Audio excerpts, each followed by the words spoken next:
ગુજરાતી વ્યાકરણ સિરીઝમાં આપણે અગાઉ છંદ 17 અક્ષરના 4 છંદ મંદાક્રાંતા, શિખરણી, પૃથ્વી અને હરિણી આ 4 છંદ જોઈ ગયા. ત્રગધ્રા અને માલિની વસંતિલકા વાળું પણ એક જોડકું જોઈ ગયા. આજે 31 અને 32 અક્ષરના છંદ સમજશું. સૌ પ્રથમ આપણે છંદ એટલે શું એ સમજી લઈએ. કવિતાના અક્ષરોનું ચોક્કસ માપ કે ગોઠવણીને છંદ કહેવાય. જે કવિઓ પોતાના કાવ્ય પંક્તિમાં છંદ, દોહા વગેરેનો ઉપયોગ કરતા હોય છે. છંદ સમજતા પહેલા આપણે લઘુ અક્ષર અને ગુરુ અક્ષર સમજવા પડશે. લઘુ અક્ષર એટલે શું? તો જે અક્ષરમાં હસ્વ સ્વર હોય, એટલે કે અ, ઈ, ઉ અને ઋ. દાખલા તરીકે ક છે તો એના ભેગો હસ્વ અ ભળેલો છે. કી છે તો એના ભેગો ક અને હસ્વ ઉ ભળેલો છે. ક અને હસ્વ ઈ ભળેલો છે, ઉ ભળેલો છે અને ક અને રૂ ભળેલો છે. તો આ બધા થયા લઘુ અક્ષરો.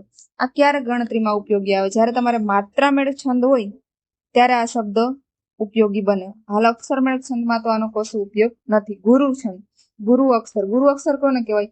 આ સિવાયના તમામ અક્ષરો છે એને ગુરુ અક્ષરો કહેવાય. અક્ષરમેળ છંદોમાં 3 અક્ષરોના સમૂહને ગણ કહેવામાં આવે છે અને કુલ 8 ગણ હોય છે. 3 અક્ષરના 8 ગણ હોય છે. આને યાદ રાખવા માટે એક સૂત્ર છે, ય મા તા રા જ ભા ન સ લ ગા. આ સૂત્ર મનમાં બેસાડી લેવું. આ સૂત્રથી જ તમને છંદની ગણતરી આવડશે. આ 3 અક્ષરની જોડ બને છે. કેટલી જોડ બને છે? 8. ય મા તા. હવે ય શું છે? તો લઘુ અક્ષર છે. તો આ લઘુ, આ ગુરુ અને તા પણ શું છે? ગુરુ અક્ષર. એવી રીતના તા મારા, આ ગુરુ અક્ષર છે, આ ગુરુ અક્ષર છે અને આ છે ગુરુ અક્ષર. તો આ 3 ગુરુ અક્ષર નથી. તારાજ, આ ગુરુ અક્ષર, આ ગુરુ અક્ષર અને આ લઘુ અક્ષર. રાજવા. આવી રીતના 8 ગણ ટોટલ બનશે. જ્યારે તમે માત્રા મેળ છંદની ગણતરી કરશો ત્યારે તમને આ જોડકાનો ઉપયોગ થશે. યમાતા, માતારા, તારા જ ભાનો, જ ભાનો. આ સૂત્ર ઉપરથી 3 ગણ લઈ અને બનાવેલું છે. લઘુ ગુરુની જોડ પણ એ જ રીતે બનાવેલી છે. આજે આપણે જોઈએ 31 અને 32 અક્ષર વાળા છંદ. પેલા છે અનુષ્ટુપ, જે 32 અક્ષરનો છંદ છે. 32 અક્ષર છંદમાં હોય તો સમજવાનું કે અનુષ્ટુપ છંદ હશે. પણ આની ઓળખ શું છે? તો 4 ચરણ હોય છે. આ 1 ચરણ, આ 2 ચરણ, અલ્પ વિરામથી ચરણ જુદું પડે. 3 ચરણ અને 4 ચરણ. દરેક ચરણમાં 8 અક્ષરો હોય છે. આ દરેક ચરણમાં કેટલા અક્ષરો હોવા જોઈએ? 8. 3 ને 2 5, 5 ને 3 8, 3 6 ને 2 8, 4 ને 3 7 ને 2 4 ને 3 7 ને 8, 3 6 અને 2 8. 8 અક્ષરના ચરણ હોય છે. ત્યાર પછી આમાં પણ સેમ એવું જ છે. 8 અક્ષરના 4 ચરણ છે.